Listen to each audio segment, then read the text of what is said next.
થઈ ગયો. તમે થોડા બેકગ્રાઉન્ડમાં હશો તો ચાલશે. હવે મને આ બંનેનું કામ છે. હવે જો વેલેન્ટાઇન ડે કઈ એટલા યંગ જનરેશનનો છે એવું તો છે નહીં. આ બંને આજે ઓફિશિયલી એન્ગેજ થયા છે. મને નથી લાગતું કે ક્યારે આવી હતી ક્યારે વેલેન્ટાઇન ડે પબ્લિકલી તો આ લોકોએ સેલિબ્રેટ કર્યો હશે.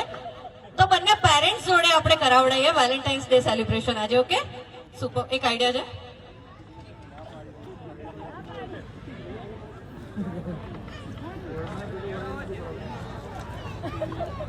બંને વધારે મને છે ને બેકસ્ટેજ અંકલ આઈને કઈ ગયા તો મને કોઈ જ ક્વેશ્ચન નહીં પૂછતા. એટલે કોઈ ક્વેશ્ચન નથી પૂછી રહી. હું પ્રોમિસ રાખું છું. બસ તમે ખાલી આંટીને લવ યુ તો કહી શકો છો. વેલેન્ટાઇન ડે પર કહેવાય બંને. હા, એકલા નહીં, તમે પણ. બસ એટલું ખાલી. દાદા તમને ચાલશે ને? વાંધો નહીં ને? દાદાને કોઈ વાંધો નથી. વાંધો આજે કરાય. આજનો દિવસ છે એકચ્યુઅલી. એન્કરે કીધું એટલે અમે કરી લીધું એવું ઘરે કહી દેજો. વાંધો નહીં. મારું નામ ચડાવી દેજો. વાંધો નહીં. થોડા આગળ આવી જાઓ. ફોટોગ્રાફર્સ કપલના તો ફોટો થઈ ગયા છે. આ બંને બ્યુટીફુલ કપલ્સના ફોટો લઈ લો અને લવ યુ બોલવાનું છે. પહેલા તમારાથી સ્ટાર્ટ કરીએ. Will you be my valentine? એટલું બોલશો ખાલી. I love you, I love you. Okay.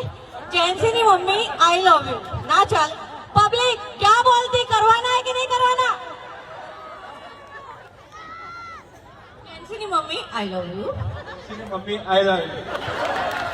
તમે શું રિપ્લાય આપશો? Yes love you. જોરદાર તાલે જેન્સીના મમ્મી પપ્પા માટે. તો મહર્ષિના મમ્મી પપ્પા કેમ રહી જાય? સેમ. I love you so much. આ સો મચ એક્સ્ટ્રા આવ્યો એની માટે એક્સ્ટ્રા ચાલ્યો.